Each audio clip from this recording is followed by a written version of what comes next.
একটা মাস হয়ে গেল ওদের বিয়ে হয়েছে, কিন্তু বিয়ের পর একদিনও রিতমদা রাতে বাড়িতে থাকে না। একটা বউয়ের জন্য এটা কতটা কষ্টকর বুঝতে পারছেন আপনি? ও ওয়াও, কাকুই তুমি আমাদের মধ্যেকার সমস্ত কথা তুমি তোমার বোনের সাথে শেয়ার করেছো? সে আর কি বলছে, তুমি তো আমার এগেইনস্টে ওর কাছে কমপ্লেন করেছো। না রিতমদা, দিদি আমাকে কিচ্ছু বলেনি। আমি তো একটা মেয়ে, তোমাদের মধ্যে যেটা চলছিল সেটা কাউকে বলতে লাগে না। আমার নিজেরই ব্যাপারটা পছন্দ হচ্ছিল না, তাই বাধ্য হয়ে অ্যারেঞ্জমেন্টটা করেছি। রিতম এদিকে আয়। আয়। এসব কি শুনছি রিতম? দেখ, আমি তোদের পার্সোনাল ব্যাপারে একদম ঢুকতে চাই না, কিন্তু বিয়ের পর তুই একদিনও রাতে বাড়িতে থাকিসনি। দাদা ভাই, থাকিনি নয়, থাকতে পারিনি। ওকার মতো কথা বলিস না প্লিজ। তোর নিজের এটা একদম নর্মাল বলে মনে হচ্ছে? Are you crazy? আর কাজ দেখাস না আমাকে, কাজ আমিও করি, আমি শিল্পী মানুষ। প্রায় প্রতিদিন আমাকে বাইরে থাকতে হয়। অর্ধেক দিন আমি বাড়ি ফিরতে পারি না, আউটডোরে যেতে হয়, বিভিন্ন জায়গায় যেতে হয় আমাকে। কিন্তু তাই বলে ভালোবাসার মানুষকে সময় দেওয়া যায় না, এটা জাস্ট আমি মানতে পারবো না।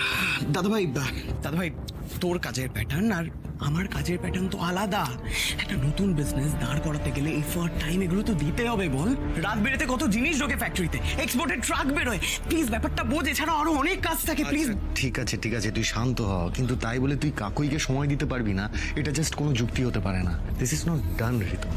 দাদা ভাই, উচিত অনুচিত এটা নিয়ে তর্ক করার সময় আমার কাছে নেই। অফিস থেকে ফোন এসে গেছে, একজন ক্লায়েন্ট আমার জন্য বসে আছে, আমার সাথে তার মিটিং রয়েছে, আমাকে যেতে হবে অফিসে। আচ্ছা একটা কথা বলো তো রিতমদা, তোমার ক্লায়েন্টও কি তোমার মতো নিশাচর? হ্যাঁ তাই, ধরে নাও তাই। আর সমস্ত মিটিং আমার রাতেই হয়। তোমার কোনো প্রবলেম আছে? হ্যাঁ প্রবলেম আছে, সবকিছুর একটা নিয়ম থাকে, আর এই বাড়িতে থাকতে গেলে ও ওয়াও ওয়াও ওয়াও, তার মানে তোমরা বলতে চাইছো এই বাড়িতে থাকতে গেলে আমার অফিসের মিটিং সবকিছু তোমাকে জিজ্ঞেস করে করতে হবে? আর কাকুই, দিব্যি তো বোনের কথায় কোণে সেজে দাঁড়িয়ে আছো। বোনের মান সম্মান নিয়ে ভাবনা চিন্তা নেই না তোমার? এতই যদি আমাকে পাওয়ার শখ, আর একটুখানি অপেক্ষা করতে তোমার কি সমস্যা? আমি কি পালিয়ে যাচ্ছি?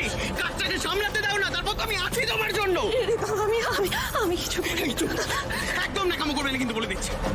কথা বলছি, কান খুলে শুনে নাও। তোমার ওই বোন আমার আর আমার বিজনেসের মাঝে যদি আর একবারও ঢোকে, আমি কিন্তু তোমাকে সোজা এখান থেকে তুলে টাকিতে বাপের বাড়িতে গিয়ে রেখে আসবো।